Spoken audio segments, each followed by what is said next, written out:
आज हम पढ़ने वाले हैं क्लास 10 सिविक्स का पहला चैप्टर पावर शेयरिंग, जो कि सोशल साइंस के इतिहास का सबसे आसान चैप्टर है। इस वाले चैप्टर में दो कहानियां दी हुई हैं, तो हमें सिर्फ उनको याद करना है। एक कहानी है बेल्जियम की और दूसरी है श्रीलंका की। बेल्जियम की स्टोरी की हैप्पी एंडिंग होती है, जबकि श्रीलंका की स्टोरी काफी ज्यादा ट्रेजिक है। तो चलो शुरुआत करते हैं हैप्पी वाली स्टोरी से। तो एक कहानी है बेल्जियम की। बेल्जियम एक बहुत छोटा सा यूरोपियन नेशन है, जहाँ पर लगभग 1 करोड़ लोग रहते हैं। अब ये तो मैंने तुम्हें वैसे ही जनरल नॉलेज के लिए बता दिया। इंपॉर्टेंट पार्ट शुरू होता है यहाँ से। अब उन 1 करोड़ लोगों में से 59% लोग यानी कि 59 लाख लोग फ्लेमिश रीजन में रहते हैं और डच लैंग्वेज बोलते हैं, जबकि बाकी के 40% लोग वेलोनिया रीजन में रहते हैं और अमीरों की भाषा फ्रेंच बोलते हैं। लेकिन सर 59% और 40% तो 99 हुआ ना। हाँ थमो, बाकी के बचे हुए 1% लोग जर्मन बोलते हैं। अब वे कहाँ रहते हैं उससे हमें कोई मतलब नहीं है। मैं नहीं बताऊंगा।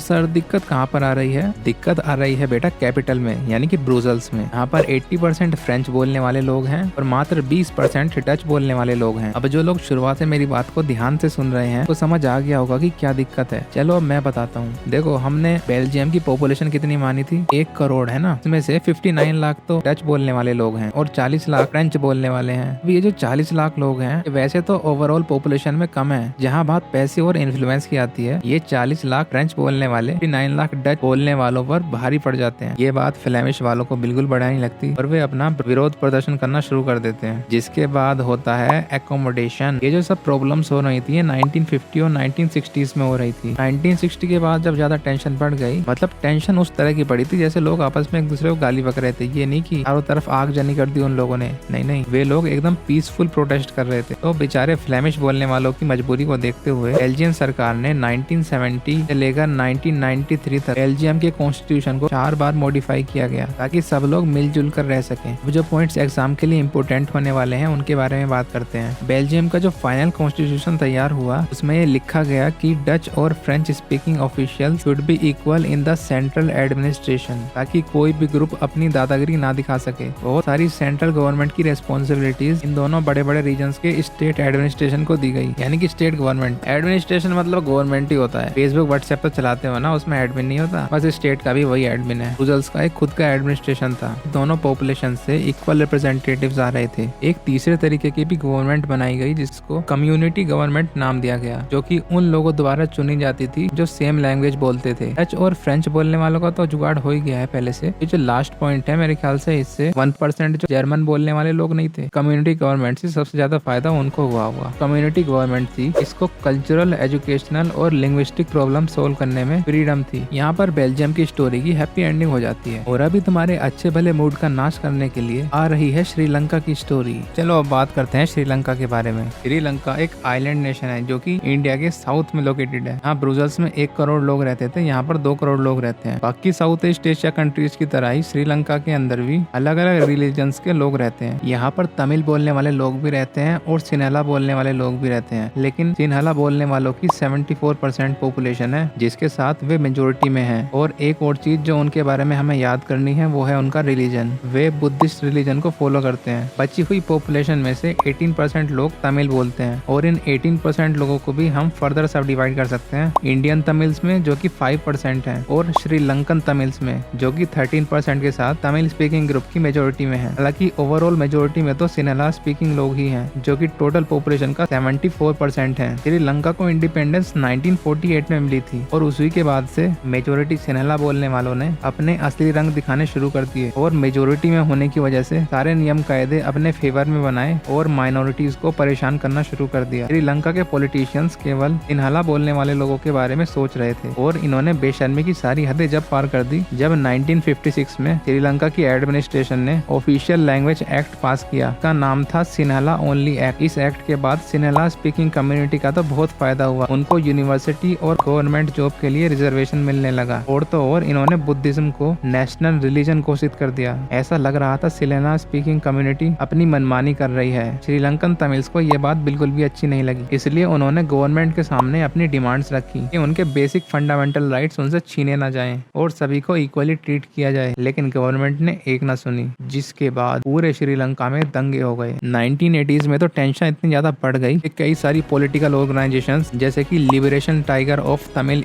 तमिल बोलने वालों के साथ खड़ी हो गई, जो कि एक सेपरेट स्टेट की डिमांड कर रहे थे। और देखते ही देखते सिन्हला और तमिल्स के बीच की टेंशंस एक सिविल वॉर में बदल गई। एज ए रिजल्ट कई हजार लोग इस वॉर में मारे गए और इससे कंट्री के सोशल, कल्चरल और इकोनॉमिक एक्सिस्टेंस पर बहुत ही बुरा प्रभाव पड़ा, जो कि 2009 में जाके खत्म हुआ। यहाँ पे आके श्रीलंका की स्टोरी एंड हो जाती है। अब आता है ये क्वेश्चन कि हम इन दोनों स्टोरीज से क्या सीख सकते हैं। सबसे पहली बात तो यह है कि दोनों कंट्रीज में डेमोक्रेसी थी, लेकिन जिस तरह से उन्होंने अपने वहाँ पर हुई प्रॉब्लम्स को सॉल्व किया ना, उसी ने सारा गेम पलट दिया। अब बेल्जियम के लीडर्स जो थे वे बहुत समझदार थे। उनको ये समझ आ गया था कि सब लोग मिलजुल कर तभी रह सकते हैं जब हम एक दूसरे के सेंटिमेंट को हर्ट ना करें और ऐसे डिसीजंस लें जिससे दोनों का फायदा हो। और जबकि श्रीलंका ने इसका ठीक उल्टा करा। सिन्हला बोलने वाले लोग वहाँ पर सोच रहे थे कि अपन ही भगवान है। तो श्रीलंका की स्टोरी से तो हमें ये पता चलता है कि कैसे अपनी मनमानी करने से एक पूरी कंट्री में आग लग सकती है। वहीं दूसरी ओर बेल्जियम की स्टोरी से हमको ये सीख मिलती है कि हमें सभी के सेंटिमेंट्स का रेस्पेक्ट करना चाहिए। बेल्जियम की स्टोरी की हैप्पी एंडिंग इसलिए हो पाई क्योंकि वहाँ के ऑफिशियल्स ने सभी कम्युनिटी के ट्रस्ट को रेस्पेक्ट किया ताकि सब मिलजुल कर रह सकें। अब एग्जाम में एक क्वेश्चन आता है, why is power sharing desirable? तो इसके जवाब में दो काइंड के जस्टिफिकेशंस दिए जा सकते हैं। पहला तो ये कि पावर शेयरिंग बेनिफिशियल इसलिए होती है क्योंकि इससे एक पर्टिकुलर कम्युनिटी या सोशल ग्रुप्स के बीच में कॉन्फ्लिक्ट होने का खतरा कम हो जाता है। इस लाइन को तुम्हें ध्यान से सुनना चाहिए और लिखना ऐसे ही है कि it reduces the likelihood of conflict between social groupings. ये नहीं लिखना कि रिमूव हो जाता है, बिल्कुल खत्म नहीं होता है, लेकिन झगड़ा होने के चांसेस काफी ज्यादा कम हो जाते हैं। वहीं दूसरी ओर हम मोनार्की की बात करें तो जो लीडर अपनी मनमानी करता है उसका हाल फिर श्रीलंका जैसा हो जाता है। सेकंड और मोर प्रोफाउंड रीजन है, पावर शेयरिंग करना एक हेल्थी डेमोक्रेसी की निशानी है। एक लेजिटिमेट गवर्नमेंट वो होती है जिस गवर्नमेंट को बनाने में हर एक सिटीजन का हाथ होता है। इस वाले रीजन को हम मोरल रीजन भी कह सकते हैं। और जो इससे पहले वाला रीजन मैंने आपको दिया था वो एक प्रूडेंशियल रीजन है। जो प्रूडेंशियल रीजन है वो ये बताता है कि पावर शेयरिंग से अच्छे रिजल्ट्स आएंगे, लेकिन जो रिजल्ट वाकई में आ रहे हैं वो सेकंड वाला मोरल रीजन बताता है। अभी पढ़ते हैं इस वीडियो का और इस चैप्टर का last topic, forms of power sharing. आज भी कुछ लोग ये मानते हैं कि पूरी कंट्री की पावर सिर्फ एक आदमी के हाथ में होनी चाहिए, जबकि जमाना काफी ज्यादा बदल गया है और आजकल तो सभी कंट्रीज में, जो कि बढ़िया कंट्रीज हैं, आजकल पावर शेयरिंग देखने को मिलती है। अब हमारी प्यारी एनसीईआरटी में पावर शेयरिंग करने के 4 तरीके दिए गए हैं। इसमें से भी 2 हैं जो सबसे इंपॉर्टेंट हैं। एक है vertical form of power sharing और दूसरा है horizontal form of power sharing. Horizontal division के अंदर पावर गवर्नमेंट के ऑर्गन्स के बीच में शेयर होती है, जैसे कि लेजिस्लेचर, एग्जीक्यूटिव और जुडिशरी। इस टाइप की